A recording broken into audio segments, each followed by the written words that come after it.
നമസ്കാരം. റാഫ്റ്റോ ക്രിക്കറ്റിലേക്ക് അവർക്കും സ്വാഗതം. ഓവർ ഡിപ്പെൻഡൻസി ഓൺ സഞ്ജു ശരിയാണോ? സി എസ് കെയുടെ ഈ പോക്ക് എങ്ങോട്ടേക്കാണ്? എത്ര ദൂരം ഇങ്ങനെ ഒരാൾ കളിച്ചാൽ ജയിക്കുമെന്ന അവസ്ഥയിൽ മുന്നോട്ട് പോകാൻ പറ്റും? സി എസ് കെ ജയിച്ച 3 കളികൾ നോക്കുക. ആദ്യം ഡി സിക്കെതിരെ വിജയിക്കുന്നു. അത് കിടിലൻ പ്രകടനം നടത്തി സഞ്ജു സാംസൺ. പിന്നെ കെ കെ ആറിനെതിരെ വിജയിക്കുന്നു. അന്നും സഞ്ജു അർദ്ധ സെഞ്ചുറിക്ക് അടുത്തുള്ളൊരു പ്രകടനം നടത്തി. പിന്നെ എം ഐക്കെതിരെ ജയിച്ചു. അന്നും സഞ്ജുവിൻ്റെ വക സെഞ്ചുറി. ബാക്കി കളികൾ സി എസ് കെ തോറ്റ കളികളിലൊന്നും സഞ്ജു മികവ് കാണിച്ചില്ല. അതായത് സഞ്ജു കളിച്ചാൽ ജയിക്കുന്നു എന്നുള്ളതാണ് ഇപ്പോഴത്തെ അവസ്ഥ. നോക്കുക, ഒരു കളി ഡി സിക്കെതിരെ വിജയിക്കുമ്പോൾ സഞ്ജു 56 പന്തുകളിൽ നിന്ന് 115 നോട്ട് ഔട്ടായിരുന്നു. കെ കെ ആറിനെതിരെ ജയിക്കുമ്പോൾ 32 പന്തുകളിൽ നിന്ന് 48 ആയിരുന്നു അദ്ദേഹത്തിൻ്റെ സംഭാവന. അതിനുശേഷം എം ഐക്കെതിരെ ജയിക്കുമ്പോൾ 54 പന്തുകളിൽ നിന്ന് 101 റൺസാണ് അദ്ദേഹത്തിൻ്റെ സംഭാവന. സഞ്ജു കളിച്ചു, ടീം ജയിച്ചു.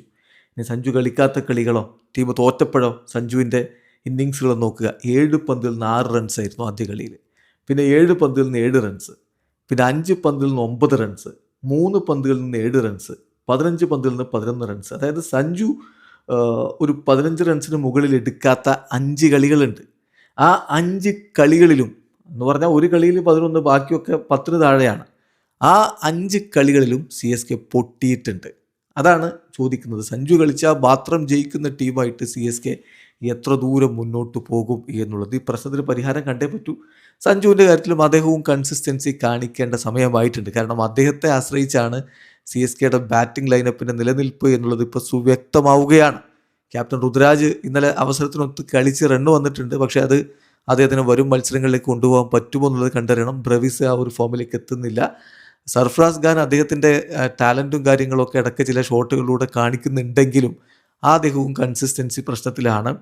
പിന്നെ ആകെ കൺസിസ്റ്റൻ്റ് ആയിട്ട് കളിച്ചിരുന്ന ആയുഷ് മാത്ര പുറത്താവുകയും ചെയ്തു.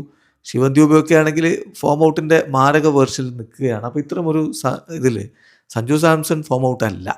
പക്ഷെ സഞ്ജു കൺസിസ്റ്റൻസി കാണിക്കുന്നില്ല എന്നുള്ളതൊരു യാഥാർത്ഥ്യമാണ്. കാരണം 8 കളികളിൽ 3 കളികളിൽ നല്ല സ്കോർ.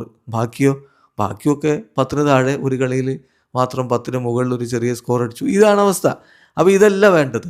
ഇതിൽ നിന്ന് മാറിയേ പറ്റൂ. അതോടൊപ്പം തന്നെ സി എസ് കെയും ഇങ്ങനെ ഒരു പ്ലെയറെ മാത്രം ഡിപ്പെൻഡ് ചെയ്ത് എത്ര ദൂരം മുന്നോട്ട് എന്നുള്ളൊരു ബിഗ് ക്വസ്റ്റ്യനാണ്.